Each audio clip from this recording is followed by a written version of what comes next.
Hello and welcome to everyone. Thrilled that you all are here, and as we begin this hearing today for my fellow Tennesseans, I want them to know we are certainly keeping them in our prayers as they work through this incredible ice storm that we have had. But I am grateful that you all are here for this hearing. If you were to ask any of my fellow Tennesseans what's wrong with ticketing today, they will not hesitate to tell you that the system feels rigged against them.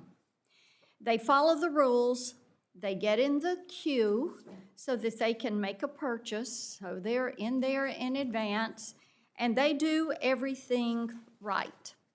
And then they watch the tickets vanish in seconds, and they come back on the secondary markets at 3 or 4 times the price. Now, sometimes they have these tickets in their cart, and they move to checkout, and before they can click to buy, the ticket vanishes. It is gone. And then sometimes the other problem is they go to the resale site and they think they're buying a ticket. Again, they're following the rules. They want to go to the show. They want to go to the concert. They want to go to the sporting event.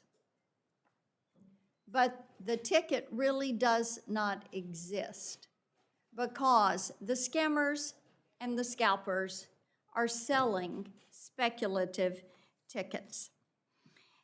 And I hear from a lot of these constituents that are buying these tickets that don't exist or are priced at exorbitant prices.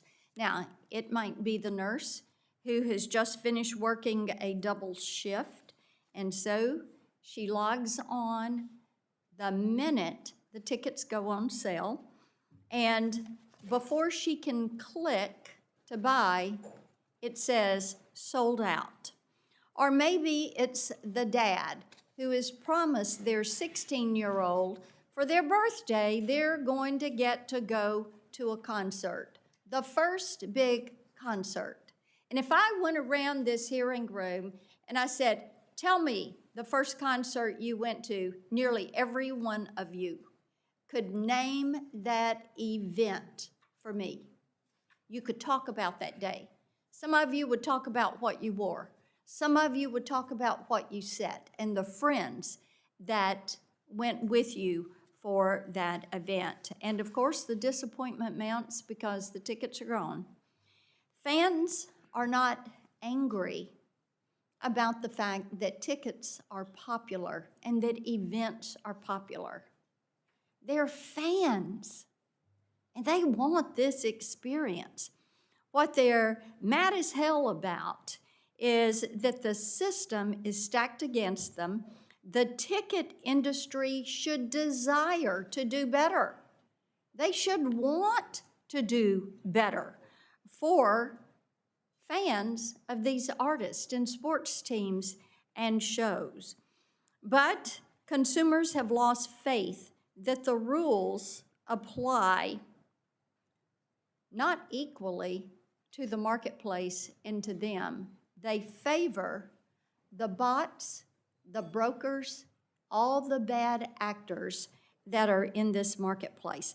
Now, for years, many of you know this, about a decade, I've been working to address these ticketing issues because fans deserve fairness, transparency, and a real chance to see the artist they love, the teams that they love.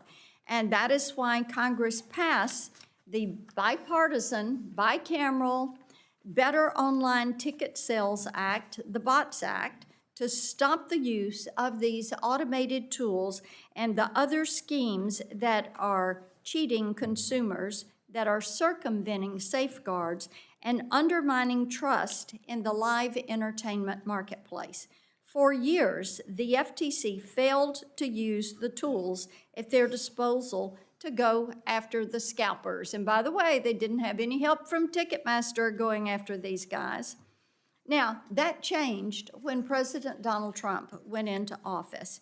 And he was joined in the Oval Office by my friend Kid Rock. And President Trump issued an executive order on combating unfair practices in the ticketing marketplace. The order specifically urged the FTC to rigorously enforce the Bots Act. Chairman Ferguson immediately answered that call, and I'm pleased that the Bots Act is finally being enforced as intended. There's so much that we are going to discuss today, including the ongoing enforcement action being pursued by the FTC against Live Nation and Ticketmaster. The FTC suit alleges that bad actors routinely bypass ticket limit enforcement measures to buy large blocks of tickets, which were then sold on Ticketmaster and Live Nation's own resale platform. How about that? Going to get you coming and going. Instead of holding these brokers accountable, and by the way, they know that these bad actors are out there, the FTC alleges that Ticketmaster turned a blind eye to these violations and violated the Bots Act simply because Ticketmaster wanted to make an extra buck. They're looking for that extra % on every sale. Over 3 years ago, Mr. Joe Burkhold, the Live Nation president then, sat before me under oath in the Senate Judiciary Committee and said that Ticketmaster does everything in its power to stop scalpers using bots and other means of circumvention from hoarding tickets and harming consumers. If the lawsuit against them is any indication, that is far from the truth. I will tell you this. If the local utility company and the local bank can block the bots that are trying to get in their system every single day, every day, a powerhouse like Live Nation, Ticketmaster, honest to God, ought to be able to figure this out, and I am tired of waiting on them to do something about it. It is negligent. I'm also looking forward to discussing the consumer protection issues specific to the secondary market, like speculative tickets, deceptive URLs, exorbitant resale prices, and a number of other issues addressed in legislation that this committee has worked on for years. Here in Congress, we're going to continue to fight for the fans and for the artists and ensure a fair ticketing marketplace. At this time, I recognize the ranking member for his opening statement. Thank you, Madam Chair. Thank you all for being here. It's easy to see that, we deal with a lot of emotional issues in this building, and this is not there's no difference here. People care about music in a very powerful way. I think this is an important discussion around the live entertainment industry today in this country. Fans across the country dedicate their time and their energy to attend live entertainment, like whether it's on concerts and sporting events. Live events brighten our days. They help bring communities together and create a sense of purpose and unity.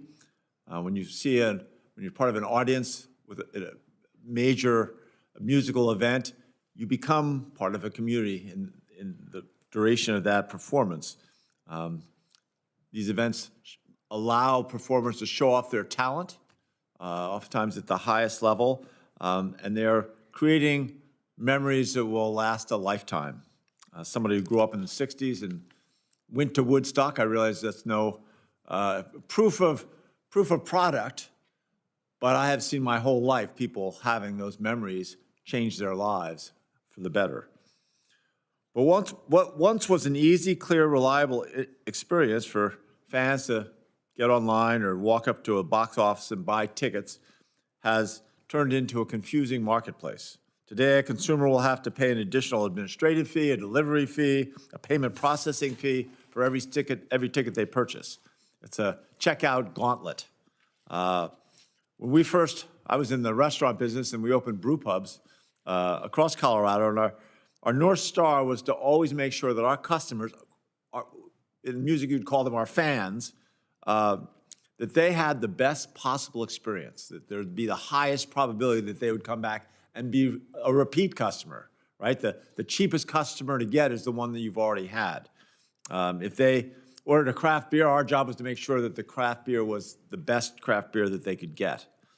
Today, a fan can purchase what they believe is a legitimate ticket to an event, only to be turned away once they get to the venue because what they bought was a fake or a speculative ticket. This deception means less fans for supporting performers. It erodes the trust in the entire entertainment industry. Obviously, it disappoints fans.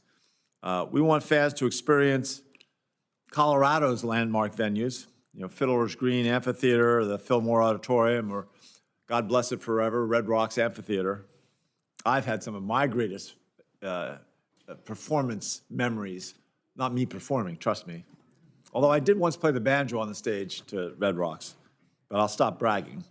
Maybe you can get hired. Yeah, exactly. Well, I've tried. It didn't work out. I'll never be hired to do music, that's for sure. But I think whether it's at large, sold-out arenas or small pubs with an open mic, every corner of Colorado is brimmed with talented performers waiting for their chance to engage and entertain and move people. And that's why Colorado, we feel it's the heartbeat of the live music scene in the West. It's become a leader by passing customer protection laws to make sure that those critical fans are not pissed off. Our state has passed legislation to guard against speculative tickets and passed measures to make all-in ticket pricing transparent for all fans. Here in Congress and across the federal government, we need to continue beating the same drum of customer fairness to make sure that every American is protected by these common-sense guardrails. Federal Trade Commission, the FTC, has begun enforcing its junk fees rule to promote upfront pricing and fight against deceptive advertising for both products and services.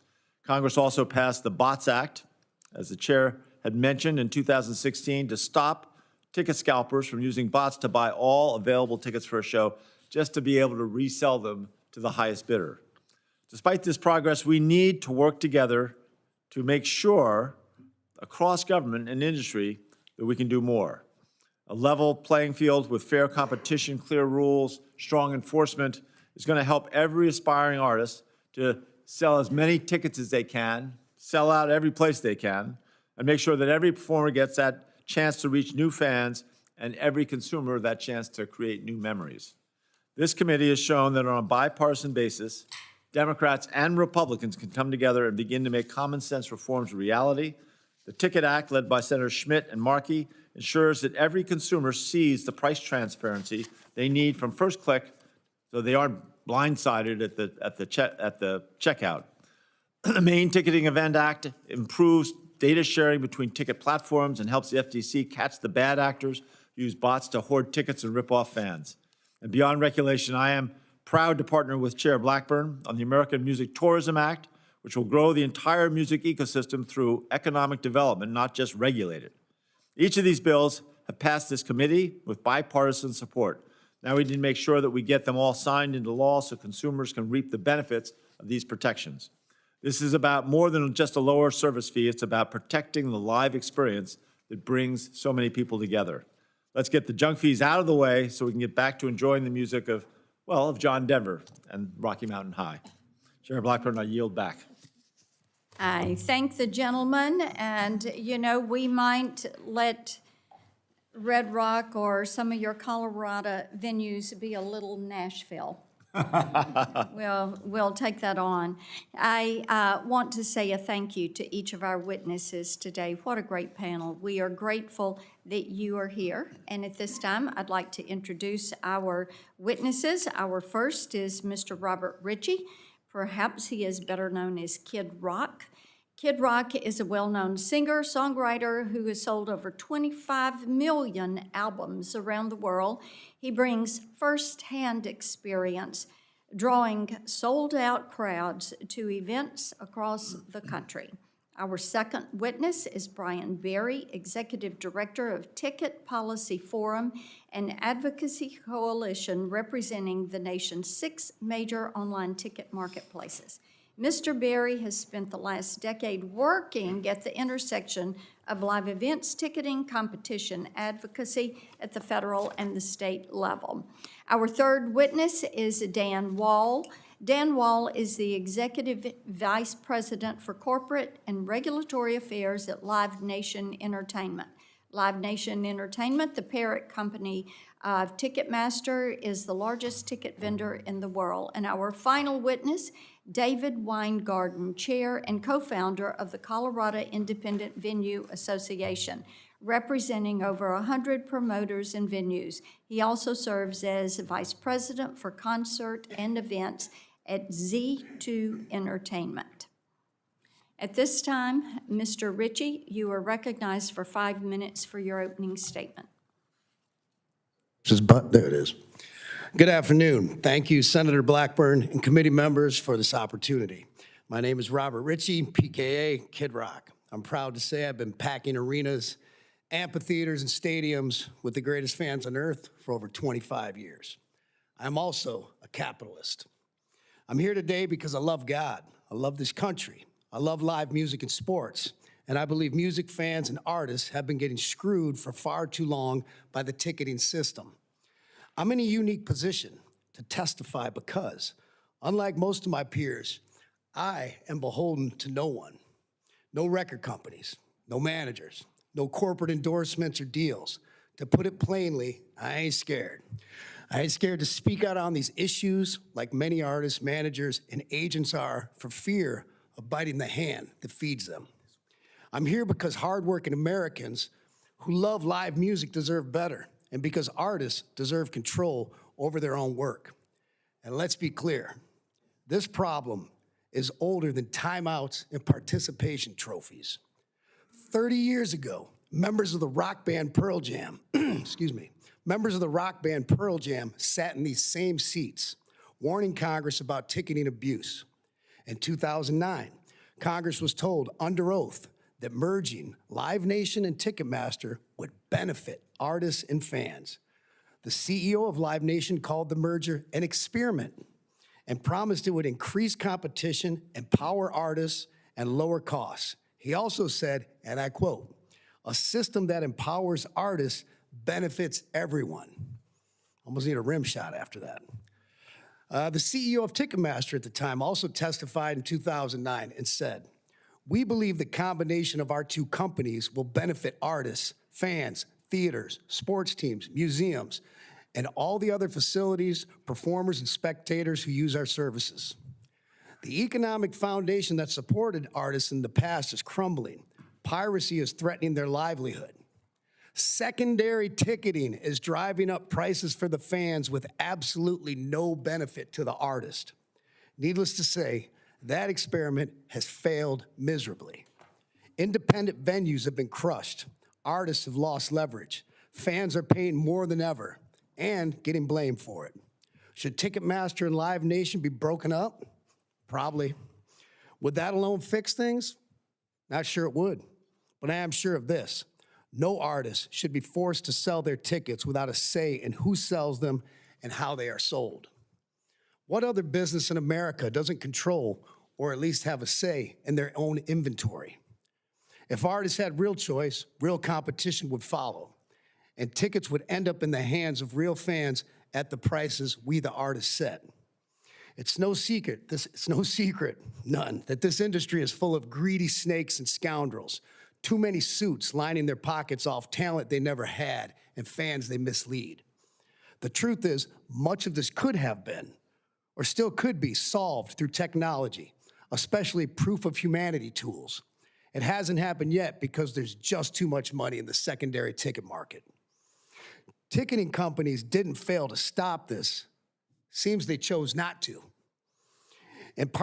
Now, meanwhile, the problem has been addressed with much success overseas. In parts of Europe, resale ticket prices are capped, and it seems to be working. I've been advocating for a 10% price cap here in the States on the resale of a ticket. And in fairness, Ticketmaster and Live Nation have supported this cap. Where I'm confused is this. I don't think Ticketmaster needs a law passed to do this. If that's true, then it only proves these companies have not been reactive, have been reactive, not proactive. I would implore Congress, this is important, to subpoena the contracts and deals between artists, promoters, buildings, ticketing companies, agencies, and vendors, because as I understand it, you will find mountains of fraud and abuse. Now, my positions and solutions are as follows. Number one, artists should control who sells their tickets and how. Number two, resale ticket price caps work and protect real fans. Number three, the Bots Act should be enforced. Brokers and bad actors must be stopped, and all should face serious penalties and consequences. All-in pricing is great, but it doesn't fix the system. Outlawing speculative ticketing is obvious. The problem is that ticketing lobbyists push these reforms as cover while fighting to keep tickets in an open market and lets them exploit fans under the guise of capitalism. Do not be fooled by these tactics. Congress and many others have been fooled since the mid-1990s, fooled again in 2009, and so on. This wasn't an experiment, it was a monopoly dressed up as innovation. So I'll close now with the words of one of my favorite rock bands, The Who, and say it is my sincere hope we won't get fooled again. Thank you. Rock on.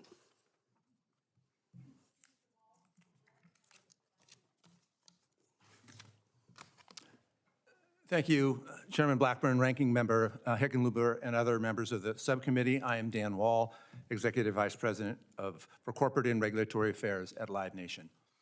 I thank you for the invitation to appear today. Just like the members of this subcommittee, we love the live entertainment experience, the magic of the show or the big game, and we are proud of our contribution to the explosive growth in the industry. Today, there are more shows than ever before, more artists touring, and more tickets available to fans at every price point.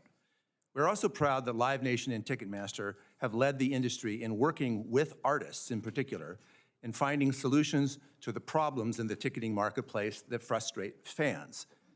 We're proud that our resale marketplace stands alone in putting the interests of artists and fans first, in sharp contrast to the ticket broker-driven business models of the secondary resellers represented at this table. And we actively support public policy initiatives and reforms on transparency and unfair resale practices, the kinds of things addressed by the Main Event Act and the Ticket Act. And on these issues, Live Nation consistently stands with artists, with venues, and with fans, and in opposition to ticket brokers and other resale marketplaces. We are acutely aware of the frustrations fans feel about their ability to get tickets to in-demand shows, the kinds of things that you mentioned in your opening statement, Madam Chair. How are so many tickets getting into the hands of scalpers? Well, the short answer is through an increasingly sophisticated technology package that is automating the business of ticket scalping. For a long time, we thought of this as the bots problem, and that remains a problem. Through Senator Blackburn's leadership, the principal law on this subject is the Bots Act of 2016. The problem is only escalating. Our data shows an extraordinary escalation in bot attacks. 4 years ago, in 2022, we were blocking roughly 37 million bots per day. Yet in the fourth quarter of 2025 alone, we blocked 566 million bots per day on average. That is a 15-fold increase in 3 years. And obviously, we can't block that many unless we're being attacked by that many or more. And the problem is not just bots. We are facing a proliferation of ticket harvesting technologies. The Scalper's technological toolkit has expanded and now includes software that allows users to manage multiple browsing sessions simultaneously, proxy services that mask a user's true IP address, and software that creates a massive number of fake ticket accounts. Incredibly, Ticketmaster now receives up to 25 million account sign-up attempts every day, 99.7 of which we reject because our technologies determine they are not real fans. We are fighting back with the most sophisticated defenses out there, including most recently, identity verification, which is the technology that Kid Rock mentioned. Live Nation is also giving artists new and powerful tools to fight scalping, such as our face value exchange, a service that permits tickets to be sold for what the first purchaser paid and no more. We know, as the chair has said many times, that doing all of this and addressing these problems is our job. We don't shirk that responsibility at all. We, in fact, are stepping up to it like never before, and yet our artists and fans still need help, which we hope will be the focus of this hearing. Now, I know that some of you will want to ask about the FTC's lawsuit against Ticketmaster for allegedly violating the Bots Act.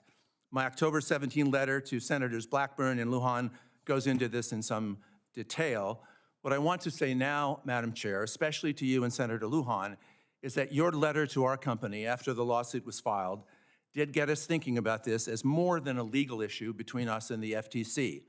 You pointedly asked us why Ticketmaster allows brokers to maintain multiple accounts and use them to join on sales to buy tickets. That prompted us to take a harder look at our own policies and implement changes that we hope creates a better experience for fans. We've made big changes. Ticketmaster policy is now to limit everyone and every entity, ticket brokers included, to only one Ticketmaster account. We will no longer let any broker maintain, buy concert tickets with, or post resale tickets for concerts using more than one account. And we will not allow any broker to post more tickets on our resale marketplace than the posted ticket limit for the show. In closing, I submit to you the real question is how we are going to get others to do the same thing. The broker-first resale sites will never do this voluntarily. Their business is 80 to 100% broker-driven. About 3% of our income comes from the resale of concert tickets. So when you look at it from that perspective, the question is, what can we do to get them to comply? Thank you.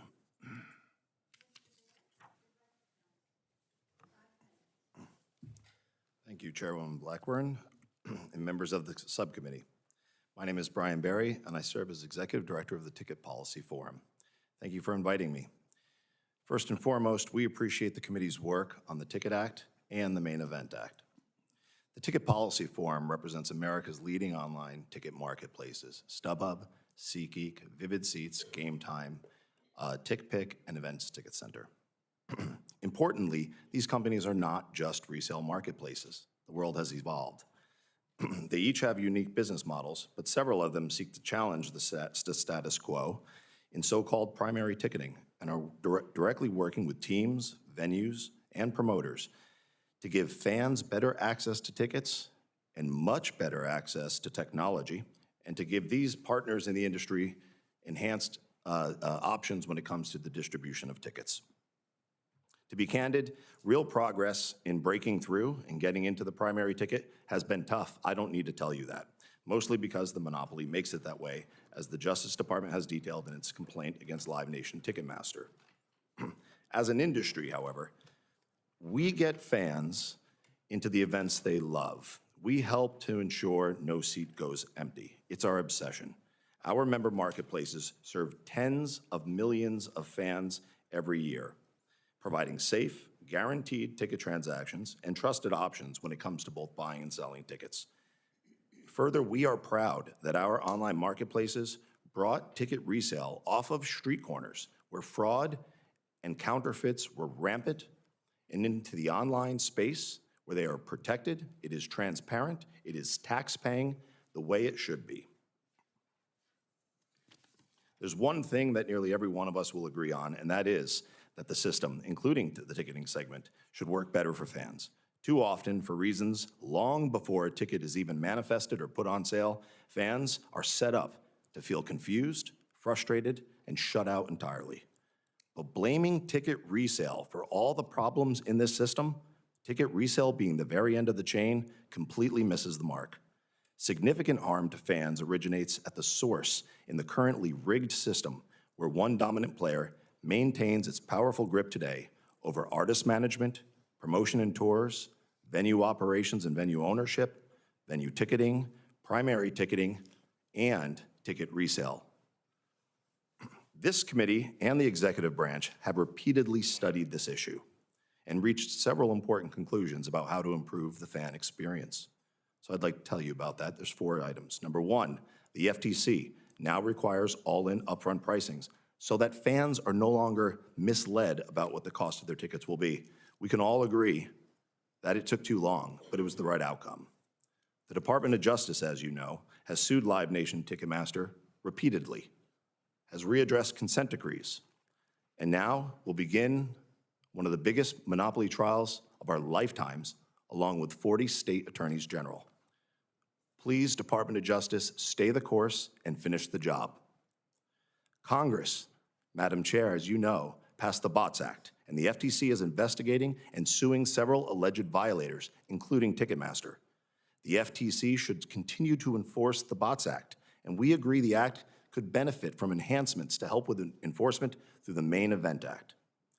And in part, thanks to this committee's leadership, the House of Representatives passed the Ticket Act to address things we can all agree upon: refund protection, deceptive websites, and deceptive speculative tickets.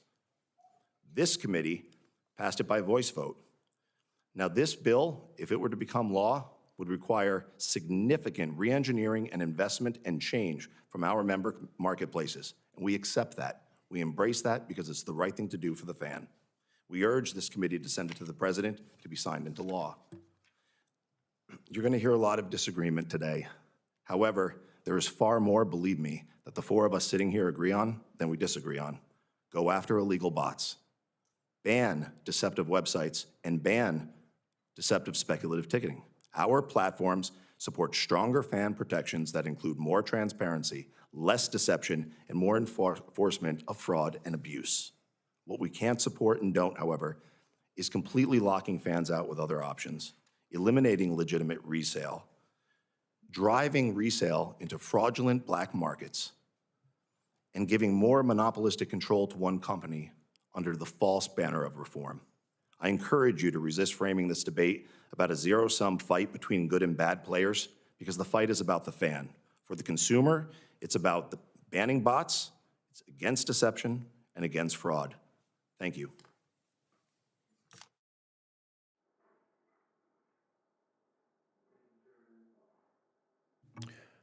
Thank you, Chairman Blackburn, Ranking Member Hickenlooper, Ranking Member Cantwell, and the members of the subcommittee. My name is David Weingarten, and I'm grateful to be here to discuss all of this. I'm Vice President of Concerts for Z2 Entertainment.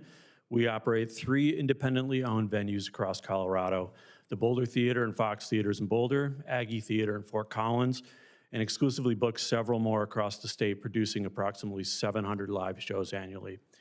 We didn't choose to become policy advocates. We chose to run small businesses, employ local workers, and bring live music to our communities. But the scale and aggressiveness of the ticket scalping market has left us with no choice but to speak up. So what's going wrong?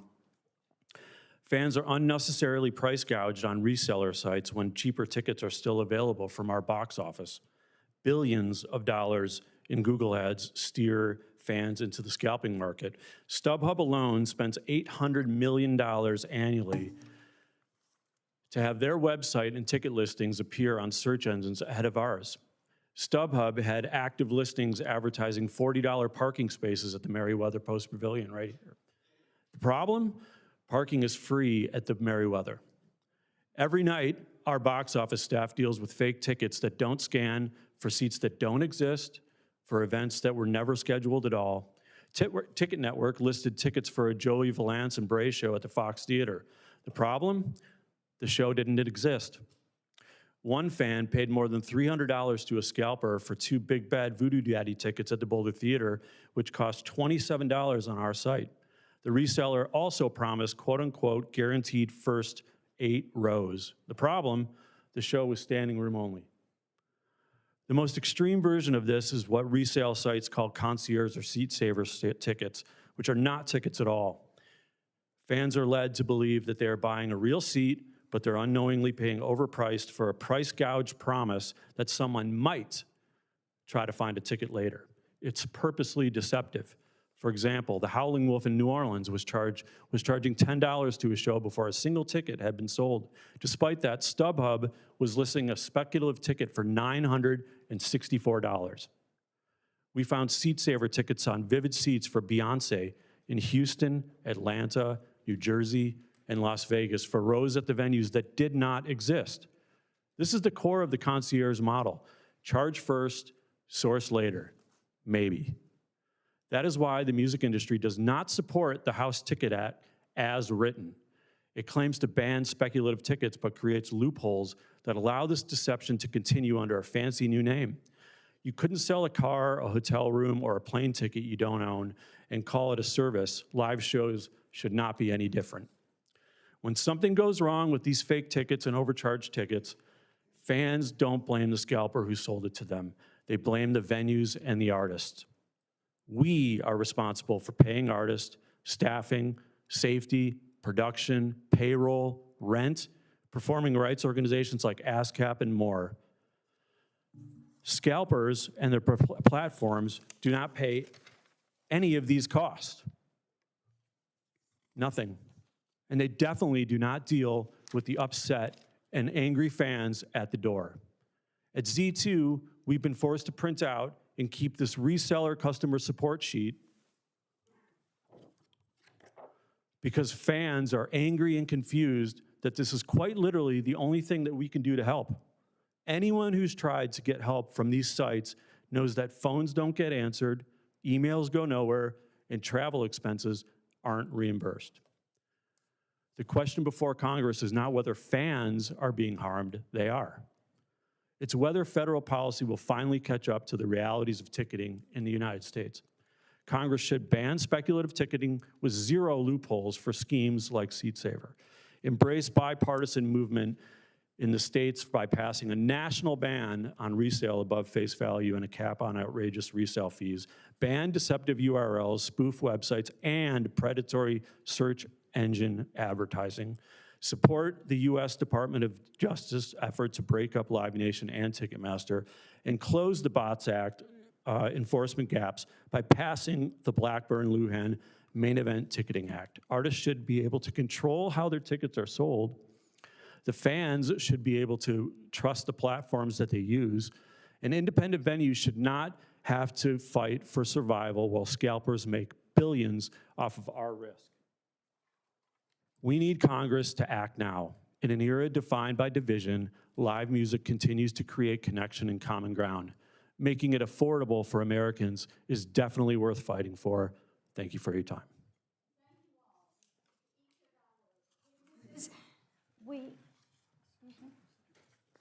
Yeah, I'm good.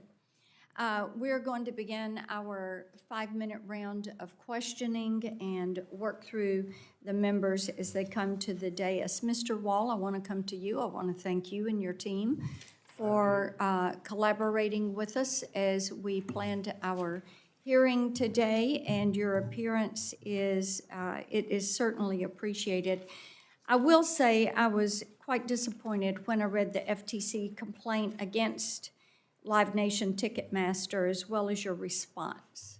I couldn't help but remember our hearing from the Judiciary Committee that I referenced earlier, and it was after Taylor Swift's, your platform had such a meltdown. And your president, Ticketmaster's president, told members of the committee unequivocally that your company does everything in its power to stop the circumvention of your ticket purchasing limits and security measures. So, given the allegations in the FTC's complaint, how can you possibly stand by that sentiment saying you do everything you possibly can? Well, thank you, Madam Chair. Of course, it is in litigation, and it's not going to surprise anyone that we contest a lot of the most basic allegations in that case. But let me just say that the reason that I feel that I can say that quite confidently is because, you know, when we left that hearing, we got the message. We understood that we had to up our game, and we have made increase after increase in the resources that we throw into the battle against not just the bots, but all of the different techniques that Does Live Nation Ticketmaster employ a chief technology officer? Yes. You And do? in fact, we have a brand-new CEO What who is is a your technologist. expectation of that CTO? Our expectation on this particular issue is to make every effort possible to get the tickets that an artist like Mr. Ritchie Have wants you to sell to his consulted fans with in other their. companies in similar nature to yours, or other companies, like I said, financial institutions that fight bots every single day? Of Have course. you all consulted with them to see what they're doing? Of course, and the new, So you've consulted with them. Have you picked up any of their best practices? absolutely. And so why are you not able to block the bots? We are blocking over 500 million. But you're not getting all the bots. If the local power company had your approach to this, every day they would have a bot scoop in and get user data, they would get information, they might even corrupt the system, because they get these cyber attacks daily. It is inexcusable that you all cannot find a way to keep transparency and fairness in this marketplace. Mr. Berry, do other of your members have problems such as Ticketmaster has? So our members have similar teams of employees who take care of those problems as well. And we have a company that is well-known and is trying very difficult to break into the primary, and has done a little bit of that, and does not experience those problems, and does ticket football stadiums as well. So you had mentioned if a broker couldn't be a part of a resale system, it would be a black market. So what is the process somebody goes through to become a broker? Is it just an email address? Is it a physical address? What is the process you require of people? So to become a broker, we are online marketplaces. So in order to sell tickets on an online marketplace, I don't know if there's a I'm fully aware you're an process to become a online broker. marketplace. Sure. In other words, do you know the people that are there? Do you have the information? Do you do enough of research to know that this is actually an ongoing concern and not a scalper?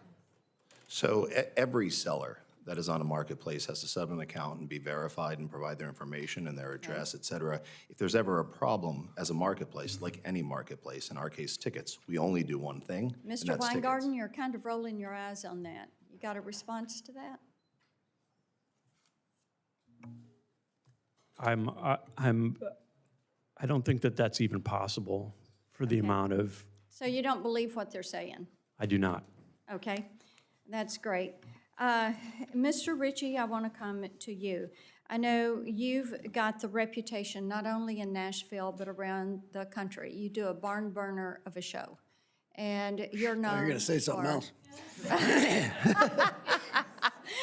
Not quite, but you take care of your fans. You are known for taking care of your fans. So how has this price gouging in the marketplace affected your fan base? What do they tell you? They're pissed. It prices them out of the market, many of them, especially, working class folks. And like I've explained before, people don't realize why this is so different than another business where maybe if a grocery store is gouging on the price of something, you might be able to go to another store close by if you have those means to get that a little better price. When you're talking about your favorite artist, I'm looking back when I was a child and some of my favorite artists, I would have done anything to get into those shows. And so some of these people, they're maxing out their credit cards and they're in debt. They're missing a house payment, things like this. So the way it affects them is terrible. You see it all the time. Go on to any artist message board who's popular and tickets come, and it's a conundrum to get them. And just look at those messages. Oh, I wish I could go. I wish I could afford it. I'm priced out. Like blah blah blah. It's really just common sense, which is we keep talking about. I've heard it from Mr. Hickenlooper and down here. They're trying to run this disguise again of like speculative ticketing and all-in pricing. These things are great, and we do all agree on them. It doesn't solve the problem because what they hide in these things, which I believe they've done in Colorado and that they're doing in California, or they've done, is they do all these wonderful things. It goes, oh, they're doing all this stuff for ticketing. What they don't do, or what they do is they sneak in or they say, we must keep tickets on the free market. And all that does is give the scalpers, the bad actors, the bots, a license to ill. That's it. So they keep running this game. Don't be fooled. Like the only way I've seen it that we can fix this is, and Live Nation us and Ticketmaster agree on this, you know, oddly enough, that there needs to be a price cap. They've tried this in Europe. Just look at it. It works there. Do I want to be a follower of Europe? Not really. But, you know what I mean? If they did something that's kind of working, we ought to take a hard My look at that. time's expired. Senator Klobuchar.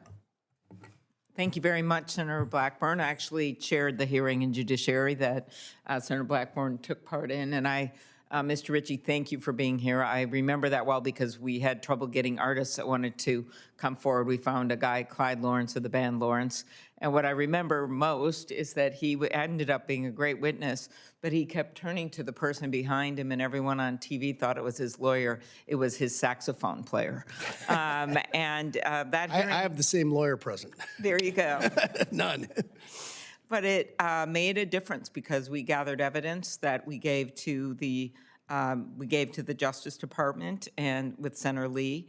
And what we found out at that hearing was that Live Nation Ticketmaster size is unbelievable. No company should have 80% of ticket sales at major concert venues, own 40% of the top 50 amphitheaters in the U.S. and control 60% of promotion revenue. We also discussed many of the issues that you've talked about today, about the bots and about what's happening in the resale market. And I've been frustrated. While some things have improved and we've appreciated the companies worked with us on some of these, but it just continues to be a problem. Mr. Berry, I'd start with you. Why does breaking up Live Nation Ticketmaster help? Thank you, Senator, for the question. I believe this case that faces the entire nation right now will answer the question of whether or not a monopoly can be held accountable and do better or run roughshod over our government and the market. Simply put, in terms of specifics, you know, there's been this conversation around exclusive contracts and venues. We agree a venue should be able to decide. A venue should be able to decide, but not extorted into making a decision, because that affects the downstream effects. In the world of ticketing, one of the greatest examples, and it's in the amended complaint, Senator, had to do with the Ticketmaster SafeTix technology. It was announced as anti-fraud and counterfeit technology. The way it's being used is to foreclose competitors and abuse fans. It abuses a fan after the fact when months down the line, because they don't deliver tickets when you buy them, you pay for it and you get them 6 months later, where they disappear, they get canceled. Worse yet, you leave fans with legitimate tickets outside of venues not able to get in because their tickets have been taken back by Ticketmaster. Thank you, thank you. Sure. Mr. Weingarten, as an independent owner, could you talk about, for a concert venue, how this issue, this anti-competitive practices affect independent venues? Well, when you've got one company that controls that much, and it's not just the amount of money that they have, they've got a significant amount of leverage managing artists. They've got all or nothing ticketing deals, touring deals that won't allow for any other plays unless they're in these venues, and these are multi-million dollar deals. If you're radiusing out any other sort of like play within a market or close by. Radius clauses that you're talking about. Radius clauses, that's correct. Those make, and if I'm like sort of a known promoter that has brought an artist up for a while, and I want to be, and I want to continue to work with that act, and put them in maybe a larger space, they wouldn't be renting to me. Right.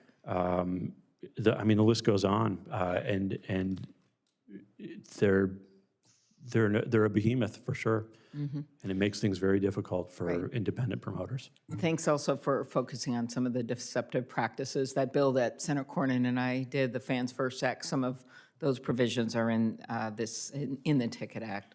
Yes, thank you. Mr. Wall, as we look at advancing some of this legislation, but also as we look at what's happening with that case, and I believe you got to let the Justice Department do their job. I know that Live Nation has hired a number of lobbyists. That always happens, but Trump-aligned lobbyists to apply pressure to overrule the antitrust division and settle the case. The former Deputy Assistant AG for Antitrust, Robert Alford, someone I've called as a witness in Judiciary several times, appointed and subsequently fired by this administration warned about these lobbyists' influence over the case. Would you agree that the Justice Department's antitrust lawsuit should be resolved based on the law and the facts and not political pressure? 100%, and I expect that to be resolved in our favor. One thing I wanted to tell you, Senator Klobuchar, because you brought it up, is that in that lawsuit, in the ticketing market that isn't gerrymandered but simply takes the full range of opportunities in large concert venues, our share is actually under 50%. So that's the government economist's number, not ours. So I think that you should take some comfort in that. Okay, Mr. Ritchie, I have a feeling you don't take comfort in that, but. Well, I was just going to add, I know no one likes a tattle, but from what my sources tell me, you might want to ask Mr. Wall, is that my friend President Trump, the Live Nation has also hired a couple of his friends, Rick Grinnell and Kellyanne Conway. That says a lot right there. Okay, Senator. Okay, on that note, but could I just ask one last question on the subject here of just what you think the effect is on smaller bands, not ones that fill the whole arenas bands? like you of a monopoly? The smaller bands, I mean, if you get popular as a smaller band, it's almost the same problem. You're just selling out a smaller venue, no tickets, and they get jacked up in prices, and all the same things still happen. All right, thank you very much. Thank you. Thank you. Senator Schmidt. Thank you, Madam Chair, and I want to thank you for having this hearing. The reason why I introduced the bill is I agree. I think that for me, and I think a lot of Americans, these live events, whether it's a concert or a sporting event, it brings people together. You do have those memories. I remember the first concert was Tom Petty and the Heartbreakers at what was used to be called Riverport in the St. Louis area, and just love going to concerts. You just hate seeing people get priced out. I'm a big Cardinals fan. You see people getting priced out. These playoff tickets. I mean, look at the college football playoff, the national championship game. I mean, these Indiana fans, like the worst program in the history of college football. I can't get in the arena, and I understand there's limited capacity, but I just think that there's the more transparency that we have, I think is really important. I think, Mr. Ritchie, what I hear you saying is, we should do that. This is broad bipartisans. We should do that, but there's more to do, right? There's more to do than just the transparency, because you're just seeing regular people that are just getting boxed out, right? Yes, those are things we can all agree on, the speculative ticketing, the transparency, all that stuff, but it does not solve the problem of getting the tickets into the hands of the fans at the prices the artist set. Like I said, I'm a capitalist, I'm a deregulation guy, but something needs to be done here. This has gone on for 30 years. It's only gotten worse. Right. And I appreciate you coming here today, because I think you lending your voice to this is important. I wanted to ask Mr. Wall, in a lot of these sporting events, the dynamic pricing and inventory holdbacks are now kind of routine, with only a fraction of the seats, I'd say, often actually released to the general public. Given this kind of structure that exists, what is Ticketmaster's policy on disclosing to fans how many seats are truly available for the event at the moment of sale, and do you support greater transparency standards on that point? Thank you, Senator. We definitely support greater transparency. I do have to say that there's a wrinkle in this, in that certain kinds of information are primarily useful to ticket brokers that are trying to size the market for what they can, how much they can charge, and we draw some lines there. I want to take this opportunity to say that we do not ever hold back. Ticketmaster wouldn't have the authority to do this anyway, but we do not hold back tickets from the primary ticketing market. We don't secretly send them over to brokers or anything like that. And that is one of the fundamental ramifications of the fact that a concert promoter with a CEO like Michael Rapino owns Ticketmaster. That puts us on this side of the aisle instead of this side of the aisle, because we're going to make the decisions that are good for Mr. Ritchie and other artists. How does, and I'll stay with you just for just a sec, Ticketmaster recently announced several policy changes, including limiting entities to a single verified account, you mentioned that, and removing broker management tools.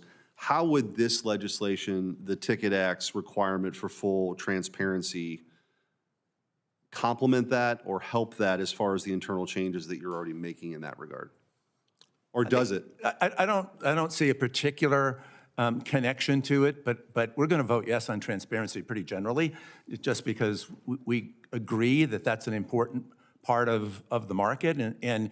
And a lot of these issues, particularly in the resale markets, there's so much opaqueness, there's so much misdirection that as a society, we've got to do something about that.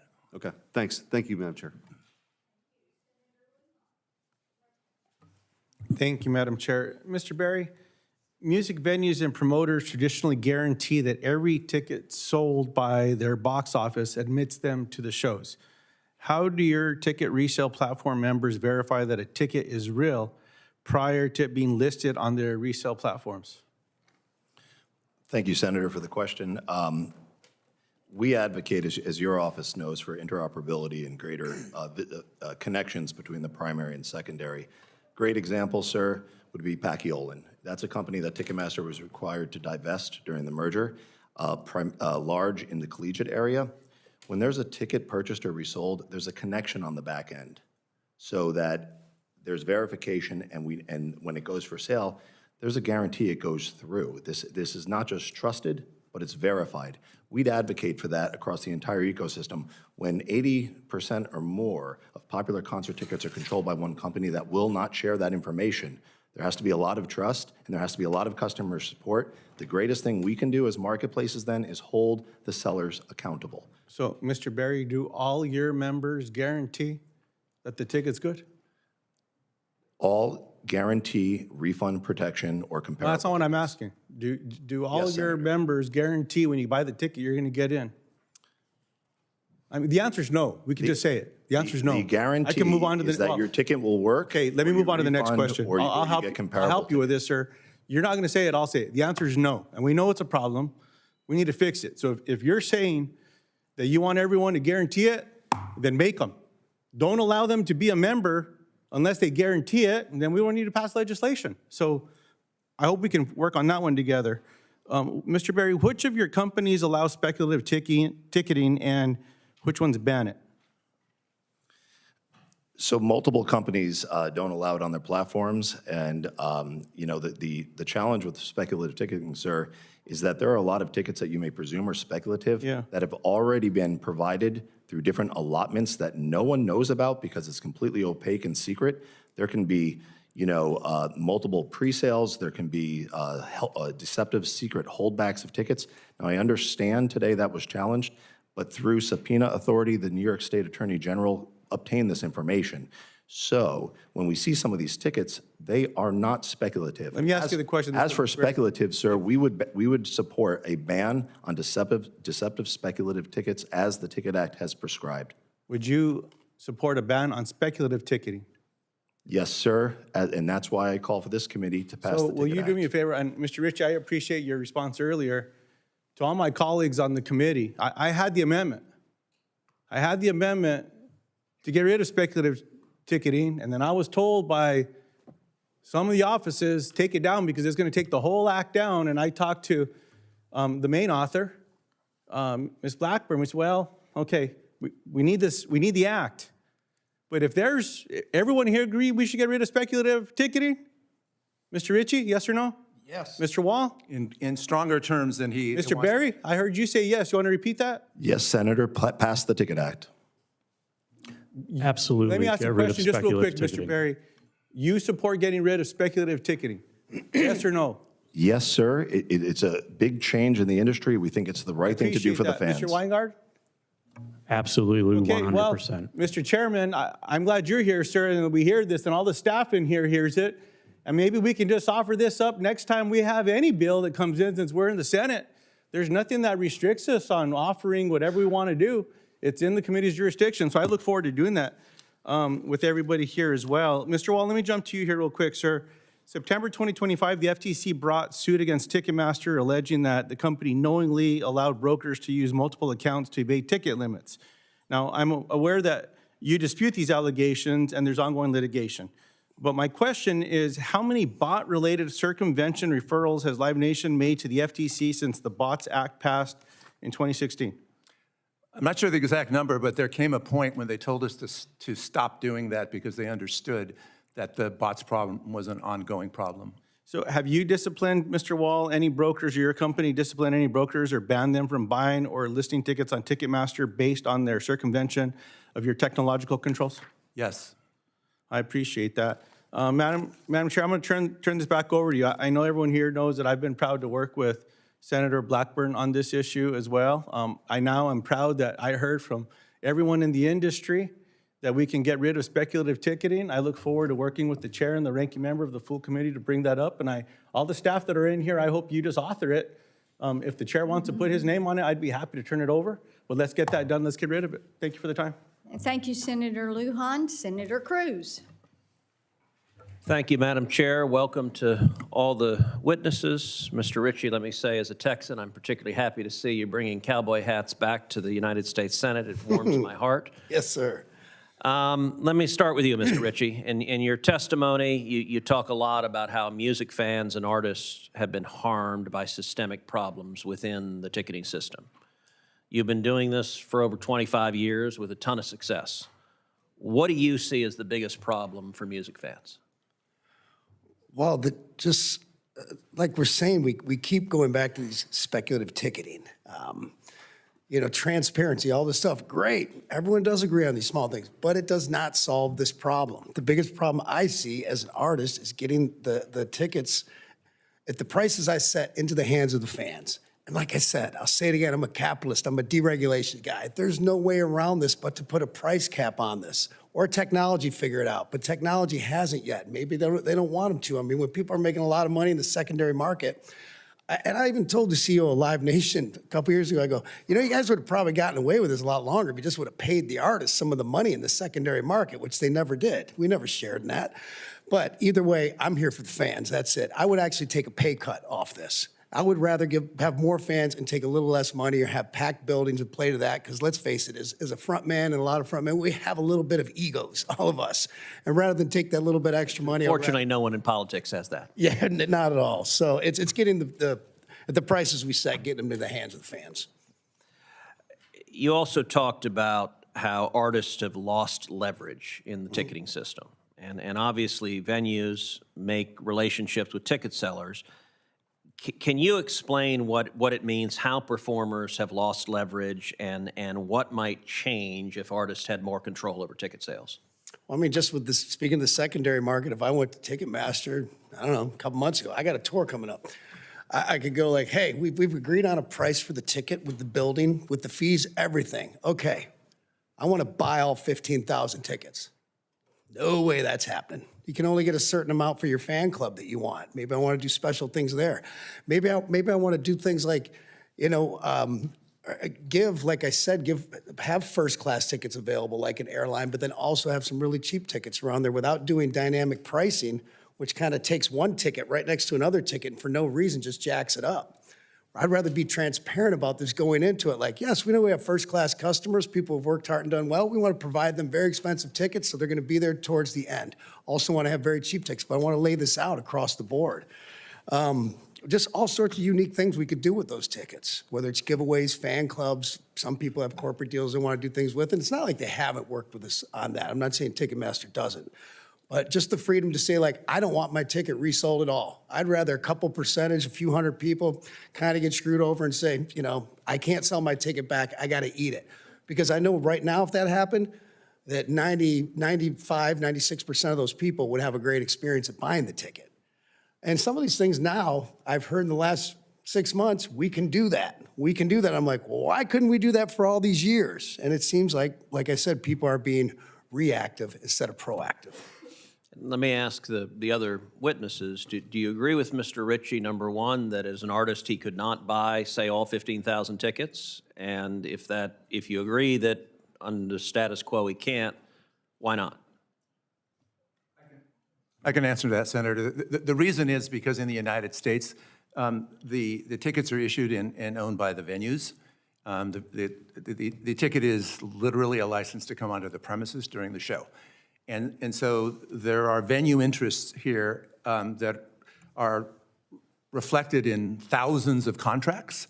What the venues will defer to Mr. Ritchie or any other artist on are the pricing, resale restrictions, things like that.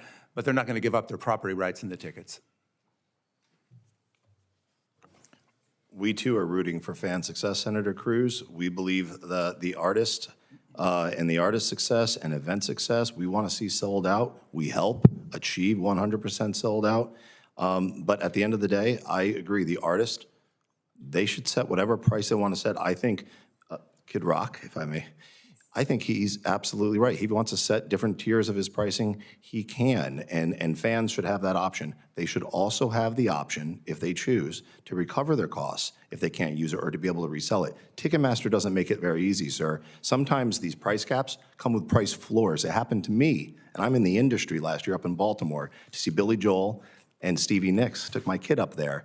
One of us couldn't make it due to business, and we weren't allowed to even resell it for $50. It was a $180 ticket. They set a floor. That seat went empty. An empty seat doesn't buy beer, hot dogs, or merchandise. So we think there ought to be options for consumers.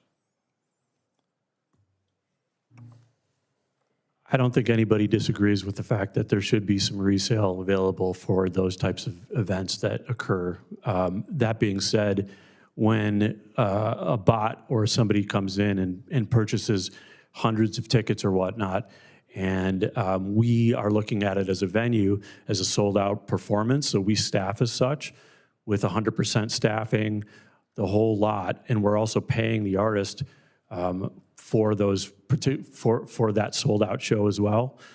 And unfortunately, when those brokers can't get their tickets sold, we'll see a drop count, which is how many people are actually through the door, of 60 to 70%. So now we've lost 30 to 40% of the income from food and beverage, which is how we make our money as a venue.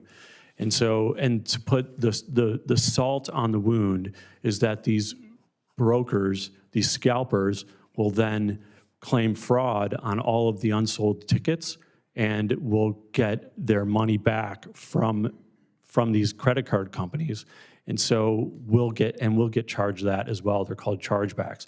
So not only do we lose 30, 40% on those tickets that go unsold for the food and beverage, we get double charged on the chargeback, and there's no way for us to make our money back at all. All right, so my time has expired, but Mr. Ritchie, I'll give you a chance if you want to respond to those comments. I don't know if you have any response. I think we're all, for lack of a better term, rock and roll, we're all kind of smoking the same dope. All right, that spices up the hearing even more. Thank you, Senator Cruz. Senator Cantwell, you're recognized. Thank you, Madam Chair. Have you gone, Senator? Do we want to let her go? Or? Sure, it's fine. Senator Blunt Rochester, go ahead. Thank you very much, Madam Chair, and thank you also to the ranking member. A special thank you to Ranking Member Cantwell for letting me go before her, and to the witnesses, thank you so much for being here. I appreciate the work of Senators Blackburn and Lujan on the main Event Ticketing Act, and also Senators Schmidt and Markey on the Ticket Act.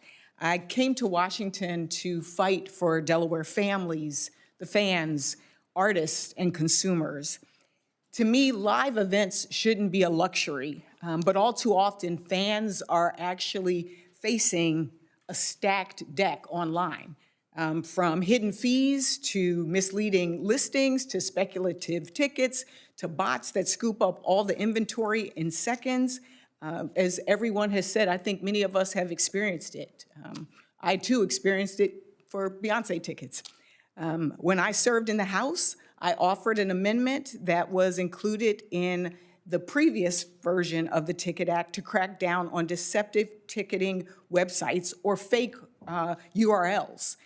And I'm committed to building on that work and making online ticketing fairer, more transparent, and more affordable for fans. Mr. Berry, we know cybersecurity is a major threat to online ticket consumers. As Anthropic found in a November 2025 report, cybersecurity attacks are now beginning to use AI agents to execute cyber attacks by themselves. Mr. Berry, is the online ticket industry prepared for the AI agent cybersecurity threat? Senator, it's a constantly evolving challenge, and the bottom line is the industry has to meet that challenge. So you would say Yes. yes? And primarily when we examine the bot problem, because it is a problem, what you've heard today, these are attacks. There's no place in the system for them. Jumping ahead of a consumer in line and scooping up the tickets just shouldn't be something that can be done by technology. Candidly, that just speaks to an anti-fan approach. But it happens in the primary sector. So when tickets first go online is when these attacks happen. We have a member of our forum that does a very good job. We're talking 99% records. They can provide the specific numbers, but it's very high in terms of keeping them out. Yeah, I would say I remain still very, very much concerned. For example, the Associated Press reported last year that a crew in New York illegally and without the AI tools, this was without the AI tools, used email redirects to take over accounts and then resold more than 900 digital tickets for pricey events, including the Taylor Swift concerts. Considering this and many other examples, Mr. Wall, what steps has Live Nation taken that will reassure consumers that the ticketing marketplace will be fair and secure? Thank you, Senator. It's obviously an important question with AI and all the various manifestations. And we are very much looking at both the positives and the negatives of AI. Your question about the defenses, one of the things we're seeing, Mr. Ritchie mentioned earlier about how an important tool that we use to stop the bad actors is identity verification. Well, of course, now what we're seeing is AI agents pretending to be humans to try to pass the identity verification. Right now, I think we're on top of that issue, but it is one of the major initiatives that we have announced at the company as an across-the-board investment in the AI technologies, both on the kind that can serve the fan and the kind that can protect the fan. And I know you just mentioned the new steps have been taken to address it. Mr. Weingarten and Mr. Wall, one popular tactic is used, it's called the Wall Garden model. In exchange for stronger security, and the model requires consumers to give up some of their personal data and convenience by locking tickets into a special app that prevents using these tickets with screenshots or wallets.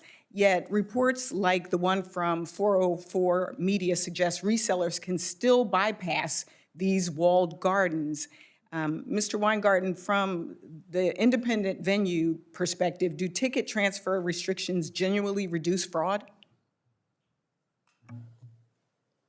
You know what? I'm not quite sure if that actually reduces fraud or not, but I do know that at some points it is necessary to be able to transfer tickets to, if you can't make a show or something like that. But I'm not quite sure, and I'd never heard of the walled garden either. So I'm sorry that I don't know about that answer. That's okay.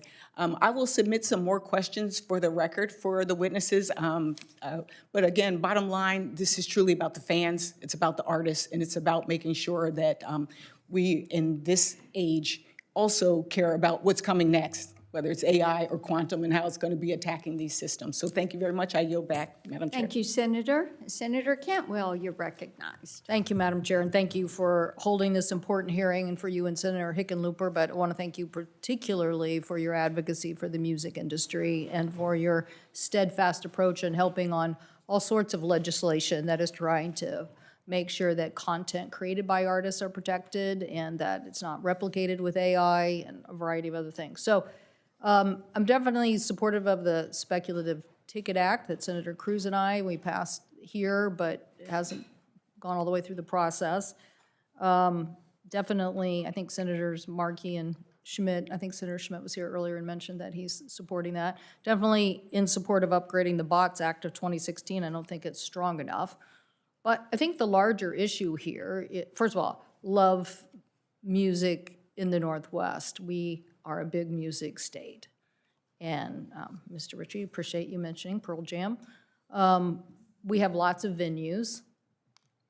We have lots of places for artists to perform. We're very proud of that.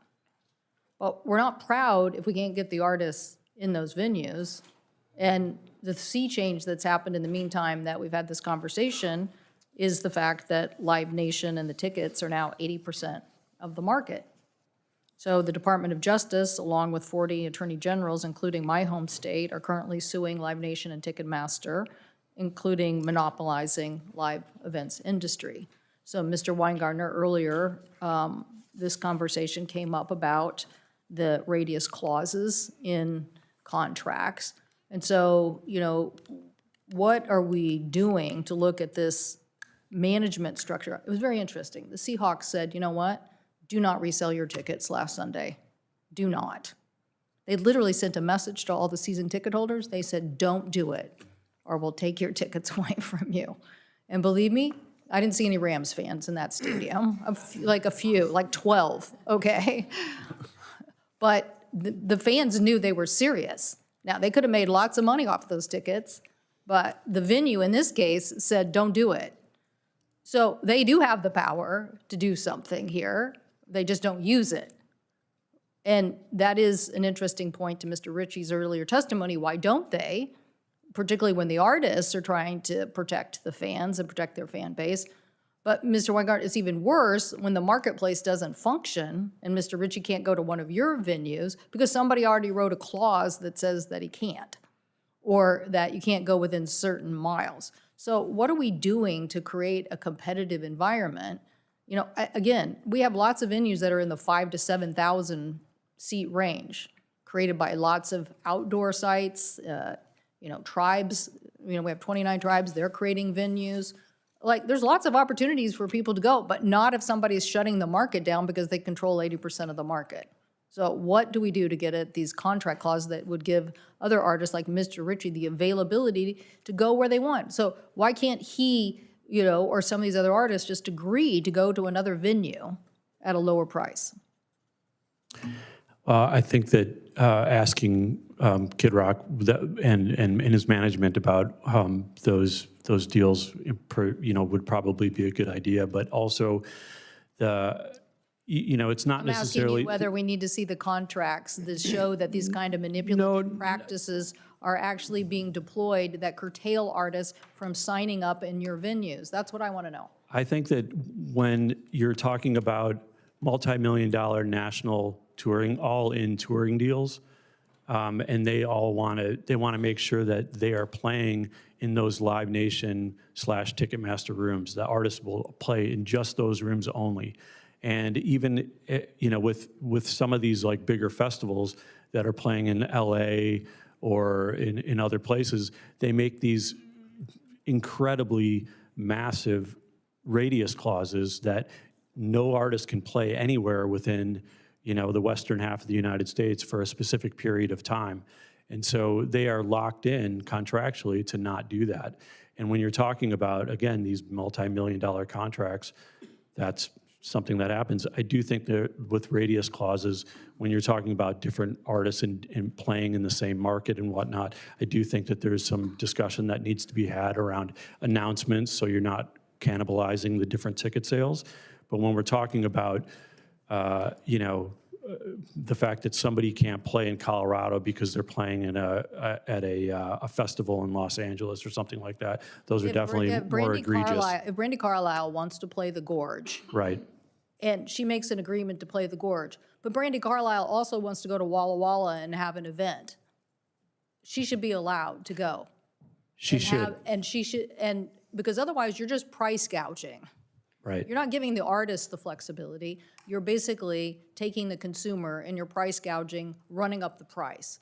And so I just think these clauses are the ones that are, again, with the control of 80% of the market, Mr. Wall, it's just too much. And I know that's what's happening to art. Mr. Ritchie, do you have a comment about this? You seem to know a little bit. Well, as much as I'd like to agree with you, if you have a radius clause, if I'm going to play a big place and I sell out that place and I want to play another place, it's in that radius. I'm kind of battling myself. It's like having a great restaurant and I'm going to open up another great restaurant right next door. I'm going to split my audience, you know, and it just might not make the most sense. But what I'm here, that can be debated till the cows come home. I think I'm right. I'm saying they're curtailing these venues from getting these future events. I think what you're talking about. Over a time period. So what I'm saying is you want to let the pressure off for your. Well, I think what you're talking about is if Live Nation owns 80% of this market, they own most of the venues and the management and this, that, and the other ticketing company. and an act's coming up, and they know they're going to blow up, right? They're going to be a big act, but they're still in like the 5,000-seater range. Live Nation has bought the Fillmore or whatever that's 5,000 seat, but there's an independent promoter that owns another one. Live Nation can come in if they're going to get a $10,000 guarantee, and they can say, we're going to invest in their future. We're going to give them $15,000, $20,000, and that small promoter can never compete with them, or they're going to give them some back-end deal here or there. Is that illegal? I don't know. Is it bad business, good business? I'm not sure, but, there's something to be said when you own most of the market, which nobody really in Congress voted for. They were all kind of against the merger. Yeah, thank you. Thank you, Madam Chair. Thank you. Senator Lummis. Yeah, thank you, Madam Chairman. I'm not on the subcommittee, but I'm on the Commerce Committee. And when I was downstairs in my office just now and heard some of this testimony, I cleared my schedule to run up because I've gotten so many complaints since I've been here about Ticketmaster specifically. And so when I have a chance to ask you some questions, Mr. Wall, I'm pleased to.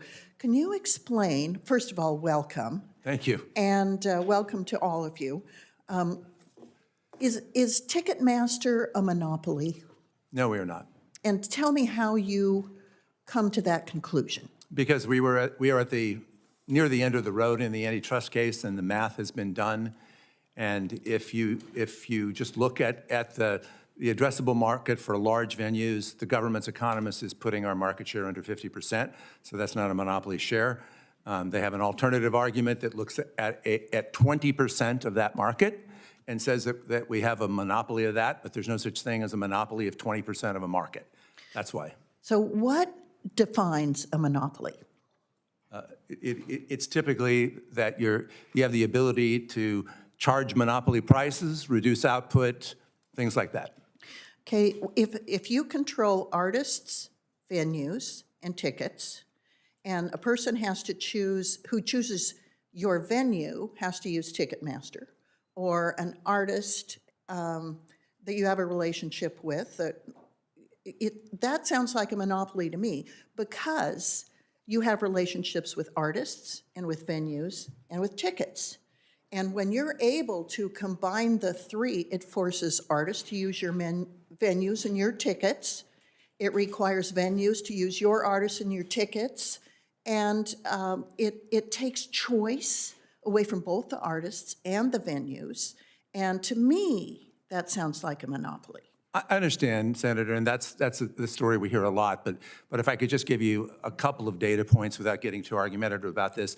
We're not a big, we may be the largest venue owner in the sense of the number of venues, but we don't have any stadiums, we don't have any arenas. So where all of these big shows play, the major concert venues, we own hardly any of them. What we own, the only venues that we own that even fit within this market the government is claiming are amphitheaters, which are a small part of the whole. And as far as artist choice, the one thing I will just say is know us by the company we keep. We're on this team. We don't wear the same uniform by any means, but we are on the artist team here. And Mr. Well, I'd like to start calling the shots then. Yeah. But it is important to point out that on almost everything, our position is exactly what Mr. Ritchie's is, and it's because his position is very typical of what the artist's position is. Mr. Ritchie, how would you respond to my question? Well, I think monopoly is having no competition. I think it's the opposite of this number and that number. I can't keep up with you, Mr. Wall, with the numbers, but it's lack of competition. And I think if there's more competition, let's say in the ticketing market, then that would make things better for the fans and for prices and for the artists. And, and I would say let the artists bear the blunt, take the risk and reward. You know what I mean? If I say that I want tickets to be sold with a no resale, you can't resell them, period. Yeah. My fans are going to go like, oh, I couldn't go and Kid Rock's a jerk. Whatever, that's fine. I mean, they pretty much bear the blunt of it now, and StubHub does, and rightfully so. Rightfully so, because they don't give us the freedom to do what we want with our inventory. They don't exist without me and everyone else. Right. That's a fact. I think we can all agree on that. Mr. Berry, how would you respond to my questions? First and foremost, on the monopoly question, Senator, I'm looking forward to the Justice Department and 40 state attorneys general, bipartisan team of attorneys general figuring that out. The Department of Justice should stay the course, finish the job. If they're watching today, Don't settle. Let this play out. As a fan foremost, that's how I got into all of this. I'm pretty sure if it's someone in the schoolyard that can bully and beat everybody up, that sounds like a monopoly to me, and that's what's happening. Mr. Weingard? Garden? Sorry. Yeah, we are, the artists hold all the marbles. I mean, the artists and the artist team, they hold all the marbles, and we want to play with the marbles. So we're going to do everything that we can to make sure that the artist is happy, and we want to make and get them what they need. At the same time, when you're dealing with, you know, a monopolistic corporation, or you're dealing with a bunch of StubHub, you know, and secondary and scalpers and whatnot that pay none of the costs. None of these costs are getting paid by these scalpers. Yeah. None of them. We pay them constantly, and when that's happening, it's not equitable. It's not fair. There's no competition. You know, they're making their profit margins are enormous because they are not sharing in any of the risk. Mr. Ritchie, do you hold all the cards? No, hardly. I just want to say there's so much money in this business. There's enough to go around for everyone. That's a fact. But the one thing we can agree on, there's a lot of merit here to everything we're talking about, but we have to get the middleman out of the way. Just let me get the tickets to the fans at the prices I want to set. Madam Chairman, thank you. Senator Hickenlooper, you're recognized. I was enjoying being incognito. Long before I ever dreamed of getting into politics, I was out of work geologist and opened a large restaurant in Denver called the Wine Coop Brewing Company, brewed its own beer. Took us 2 years to raise money. My mother wouldn't even invest, although you don't really care about that. We put a jazz club in the basement, so I became a venue. And so we were the place between Chicago and San Francisco, so Freddie Hubbard would come and play a weekend. We didn't ever get any of the big acts, but we did well enough to lose $30,000 or $40,000 a year, which I looked as collateral damage because people came in and ate in the restaurant upstairs. But I did get a sense of how it worked. Got to be friends with a guy named Doug Kaufman, who was a local promoter. He was trying to renovate this beautiful old theater from the 20s, the Ogden Theater, and I knew him from that. And he was putting on a show at Red Rocks, and he had Spin Doctor, Gin Blossoms, and Cracker. This is like in 1993 or 1994. And his father, who would always loan him the money when time came due to make the big down payment for the lead act, which in this case was the Spin Doctors, his father would do it. His father was building renovating his house, so he couldn't do it. So he came to me, and I got my restaurant. We co-signed the $40,000 loan, so we'd give all that money to the Spin Doctors, who turned out to be out of fashion by the time the concert started. And Doug had promised me that, you know, you could tell how much they'd already sold 25% of the seats 2 months out. And he said, I guarantee you, you won't lose money. And we didn't. And that, you know, there's a poster somewhere in the universe where it's produced by Nobody in Particular Presents, that's Doug Kaufman's company, and the Wine Coop Brewing Company. But I saw just how arbitrary, how fast it all happened. I ended up, you know, basically, I took all my ill-gotten gains and put them back into gift certificates to help him renovate the Ogden Theater. But it created this, once I became mayor, and the city of Denver owns the Red Rocks, I became obsessed with why can't we do more acts and more things, and it turned out we could. It turned out the mayor gets to make that final decision. And I think that's where a lot of my passion from this kind of comes from, is seeing how it works up close and personal. Let me start, Mr. Weingarten. Thank you for joining us today, and your work in the Colorado music industry has helped keep us a leader in music. Now that the senator from Washington is gone, I can say really on a per capita basis, way beyond Washington. Next year, Boulder's actually going to start hosting the Sundance Film Festival. As you mentioned, when fans purchase a ticket, they expect to be allowed to enter the show to get what they paid for. Can you paint a picture for us when Coloradans attend one of your venues and realize they're the victim of buying speculative tickets or fake tickets? What happens? Yeah, and that is a daily occurrence. Anytime that we have shows, we have issues. Doesn't matter how big the act is or how small the act is. People are coming into our box offices at the Fox Theater, the Boulder Theater, the Aggie in Fort Collins, and they are, and not only is the fan helpless, but the venue is helpless because we have no, the only way that we can help them, as I had mentioned before, is that we can give them, we have these sheets printed out, laminated sheets printed out that say the customer support of each of the different, the scalper sites, so they can call. But the problem is that one, the phones don't get answered, the emails don't get, people don't respond to the emails, and it's always after the fact. And so what happens is we're at a loss. We have no recourse that evening, and so we're left with a father who brought his teenage daughter to a show. They've come in from out of town. They've bought. They have hotels. They've went to the restaurant. They've done everything that they did. They're out of that money. Where does that? Right. Where's the recourse there as well?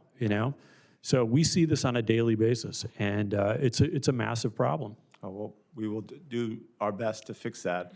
Mr. Ritchie, and I'm sure you've been astonished seeing, just as we all have, that the revenue that an artist makes is now no longer your royalties.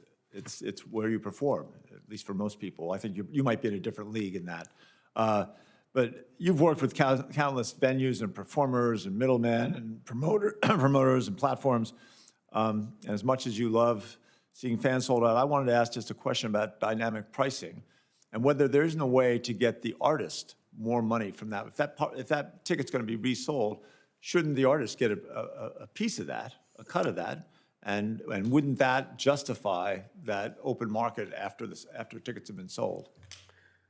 I don't know if it justifies it, but it definitely would have shut everybody up for a little while longer. If they would have let the artists share. That's all we hope for in the Congress, right? Secondary market or whatnot. But I think that was kind of, they started this thing called platinum ticketing, and that's kind of what it was.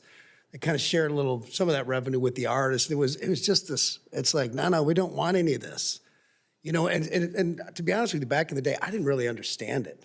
I don't think most acts do either. You got these managers who aren't really managers anymore. Manager used to just look out for one act. Now they have these conglomerate of acts. They have 10, 20, sometimes hundreds of acts. So they got to play nice with everybody. They can't just go, screw you, this is what my artist wants to do, blah, blah, blah. Right. And they're going to take as much money as they can because they usually get paid a percentage off the top. So I'm not a fan of any of that. Like I said, I would rather just have them like an airline. I'm going to have some first-class seats. I'm going to have some economy seats. You're going to know what they are right up front. Yeah, well, I'm out of time. I do appreciate all of you being here. When I first got elected governor, we had the One Republic, Lumineers, Nathaniel Rateliff, and Ice all came in and donated their time to play for our inaugural. That was fun. That's a good show.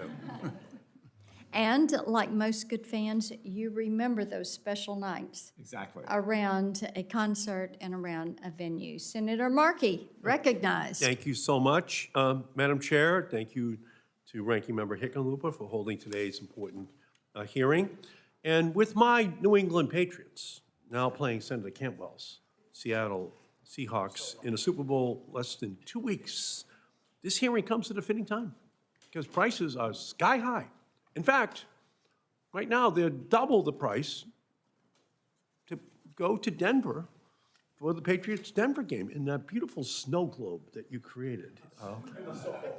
And so just absolutely, he was governor and mayor in Denver, okay, so just incredible. But it's just absolutely crazy how high the prices are for a single ticket to these games. And it also comes just a few months ahead of the World Cup in the United States, where ticket demand and ticket prices are just absolutely astronomical right now. So consumers are understandably frustrated by the state of ticketing today, from hidden fees to ghost tickets to deceptive advertising. Misleading ticketing practices plague the industry, and it's time for them to end. And that's why Senator Schmidt and I have introduced the Ticket Act to clean up these unfair and harmful practices. And we're doing it on a bipartisan basis. And I thank Senator Cruz and Senator Cantwell for signing up for this legislation and moving it through by a voice vote last year. And I'd like to ask for this letter from the Consumer League, National Consumers League, in support of the Ticket Act to be included in the record. Without objection. I thank you. The National Consumers League and other groups such as the Sports Fan Coalition have been critical advocates for pro-consumer and pro-competition policies, and I'm proud to have their support on this bill. And now I want to get each witness on the record about important policies in the Ticket Act. And I recognize, as Mr. Ritchie said earlier, that the Ticket Act doesn't solve every problem. We're aware of that. But I do want to get some of the basic answers on the record in terms of what's in the bill itself. And so the first would be on all-in pricing. Starting from my left, do you agree that ticket sellers and marketplaces should disclose the full price of a ticket up front? Mr. Ritchie? Yes. Absolutely. Yes, Senator. Yes. Thank you. Good. Next, speculative ticketing. Do you support a ban on speculative ticketing? Yes. In all circumstances, without exceptions. Pass the Ticket Act and ban speculative ticketing. Absolutely. Thank you. So I thank you so much for that. Do you, as we move to disclosure requirements, do you support prohibiting misleading resale advertising and use of deceptive URLs? Yes. Yes. Yes, Senator. Yes. And last will be refunds. Do you support providing consumers with a full refund when an event is canceled? Yes. Yes. Yes, Senator. Of course, yes. Thank you. And thank you. Those answers were almost as good as the Patriots' defense against Denver on Sunday. So sorry about that. But I hear unanimous support for the key provisions in the Ticket Act from the main stakeholders in the ticketing industry, and I look forward to working with my colleagues to get this bill. It's a good start. Thank you. Good start. Thank you, Senator Markey. I want to go to a second round of questions before we close this out. And Mr. Wall, I want to come to you because in the FTC's complaint, executives at Ticketmaster knew that scalpers were violating the ticket purchasing limits. And it seemed, from what I've read, that it was a big inside joke that you all knew this, but you were allowing it to happen. Your C-suite knew of this. One of your executives even wrote in an email that we have stating that you, and I'm quoting, turn a blind eye as a matter of policy, end quote. Now, you have emphatically denied that this conduct really had any sort of malfeasance. You all have denied that, but I want you to answer. Why would you have to turn a blind eye, as your executive put it, if there was no wrongdoing that was taking place? I think that is taken very much out of context, Senator, but let me just cut to the chase here. Our actions We'll be happy to speak. provide you the email. I have the email, I've seen it. Okay. But our actions out of speak context. louder than anything else. We showed up, we walked the walk. We actually put the money in, we improved our defenses. Our bot defenses are second to none in the world. They're obviously not up to par. You've got bots still getting through, and And you've we got will- scalpers that are still scooping up these tickets. So we've got a disconnect going on here somewhere. And Senator, we will always take the position that so long as tickets are still going on this way, then we're not up to par. That's our position too. Okay, well, let's accept that. And let's say there's work to be done. So do you accept any responsibility when a fan is hit with a speculative or ghost ticket. Never, because we do not allow those on Ticketmaster. But and it's haven't for happening. years. Mr. Berry, how about your members? I'm sorry, Senator, do our members support? Take any responsibility, Absolutely, Senator. We serve tens of millions of fans every year. okay? And Mr. Wall, why can't Ticketmaster work with artists and do what Mr. Ritchie has recommended, where you would have tiered opportunities for fans? Why can't you all make that happen? So Ticketmaster never sets prices itself. However, Live Nation and Ticketmaster do offer the whole, the tiers, the platinums. For example, we stand alone. We're the only resale site that will consistently, if Mr. Ritchie says he doesn't want us to turn on resale on our Ticketmaster marketplace, we won't. If we do, we will pay him a Mr. portion Ritchie? of it. I don't, that's the first time, I've heard very recently from Michaels, the CEO, that we could do this cap or not have resale. I'm like, well, he goes, yeah, we've done it for other artists for a while now, for Pearl Jam, which is maybe why they're not here making a stink today still. They might have a side deal from what I've seen. I'm like, why don't, So it's not they're like, you can have this standard deal too. I'm operating. like, why haven't you told us this? Oh, we're really bad at advertising. I'm like, come on, that's BS. Yes. There's nothing unusual about these arrangements I'm talking. Every artist that we promote has the option How to tell can us. it not be unusual if the artists don't know Right. that this We'd have is no an idea. option? I would be happy to put in the record the list of dozens of artists Then you that need we have 'em turned right here. off the Start TM Plus. supplying. I You know who need the to- artists I are. would I got 'em. recommend that you submit a list. Let me ask you to submit a list of artists who are able to control their ticket sales, who are able to turn off the secondary market, and who are able to work with you how they want to tier these tickets. Let Senator, me move if I on may, to, Senator, well, no, I'm moving Face on. value exchange. We are the only one that offers artists the opportunity Mr. to do Wall, face value exchange. I've got another long? question for you. Since we'd invented it a few years ago. I've never heard of it. I'm very close with Okay. a lot of people at we're- Live Nation We're everywhere. going to move on to another. Senator Lujan referenced a letter that he and I sent to you. Yes. And I've got it right here. I will submit it for the record without objection. And in it, you said, and I'm going to quote, "Given the level of abuse you are now seeing, you will no longer permit brokers to use multiple accounts." So, before now, you have allowed brokers to use multiple accounts. This Yes. gets to what I was talking to Mr. Berry about verification of these accounts. So you've allowed them to use these multiple accounts, but then you also said in that letter that you weren't turning a blind eye. So were you all screwing up, or were you lying? Neither. Neither. Okay, Mr. Weingarten, what do you have to say about that? Well, I mean, just a couple things just from what has been said, and I just want to make clear that the Ticket Act, as it's written, does not outright ban spec ticketing. Right. So that definitely does need to get updated or changed. Okay. And since we're all in agreement, that would be great.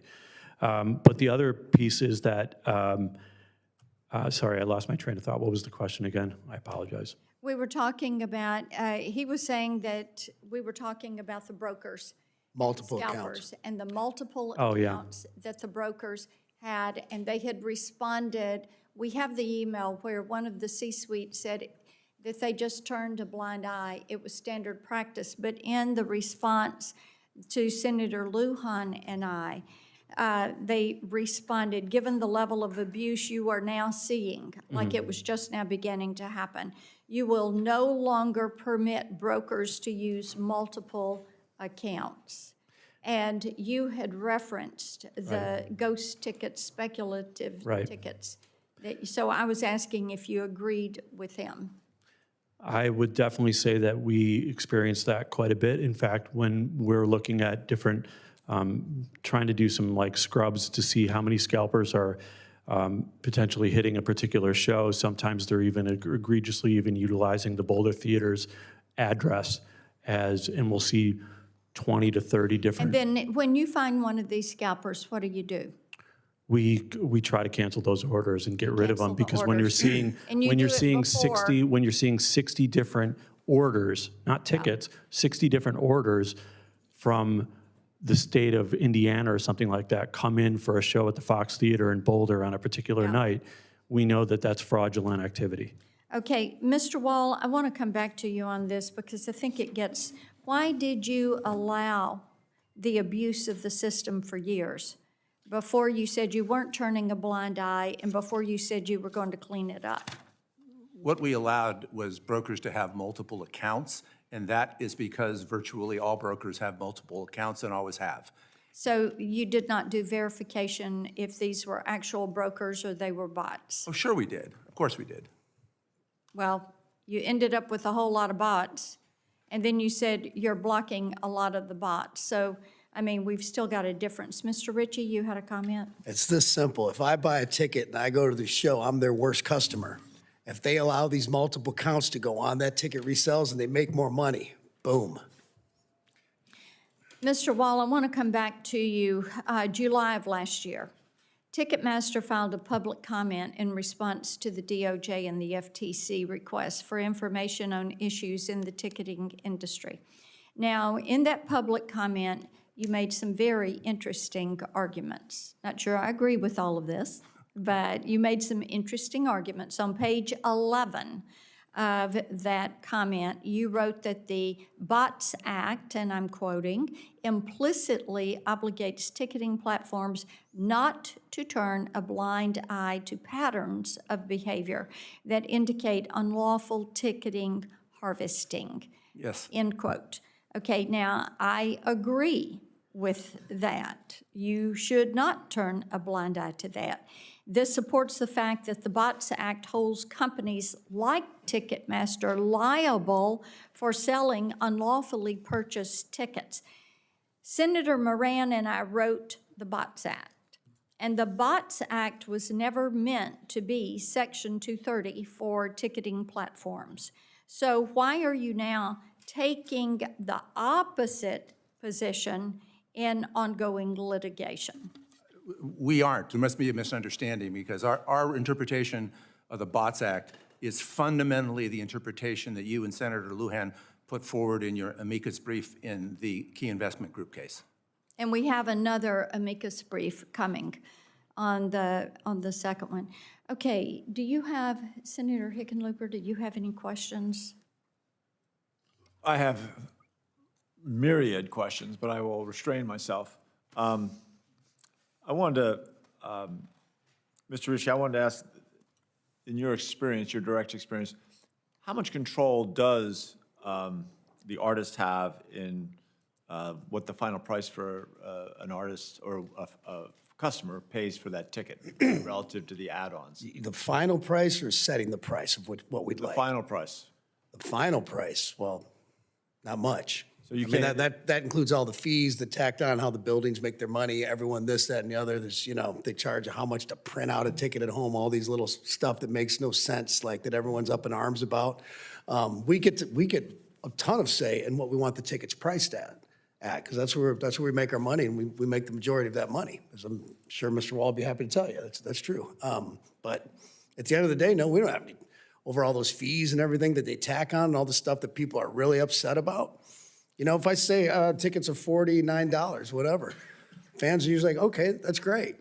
As artists, we want to treat our fans right. They know that. But then when they get to the end and they check out, they're like, why is this thing $75? Right. It's supposed to be $49.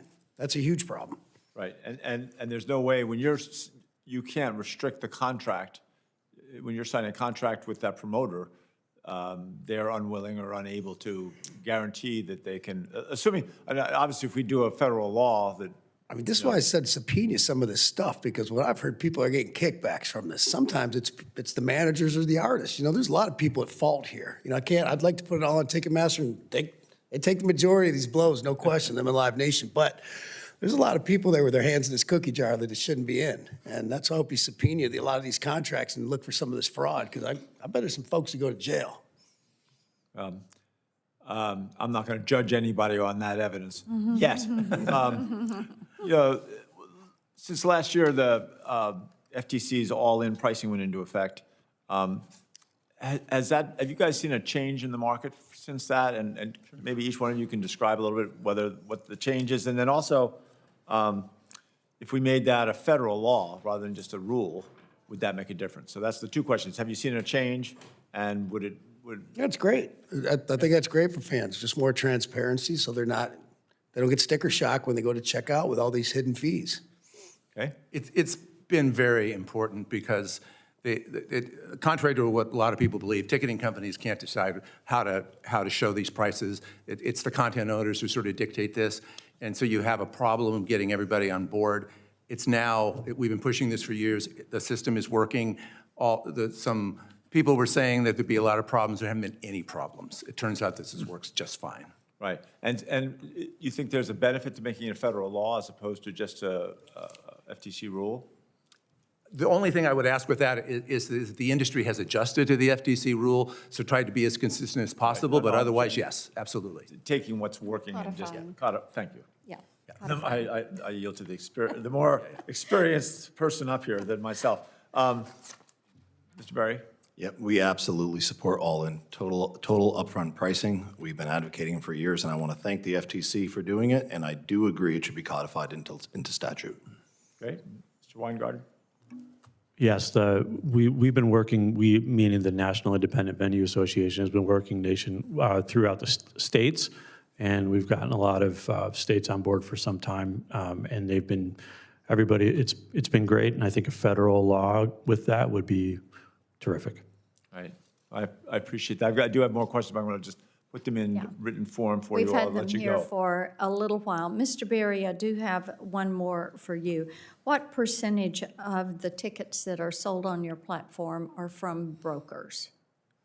I don't have a specific percentage, Senator, but what I can tell you this, if you're a broker, or if you're a nurse, or if you're a season ticket holder, you're held to the same rules. You have to deliver the tickets as they have been ordered. You will be penalized or thrown off platform if you are not. The marketplace has to keep both sides of the equation honest. I would like for you to submit for the record. Absolutely. That number. Mr. Weingarten, do you agree with that?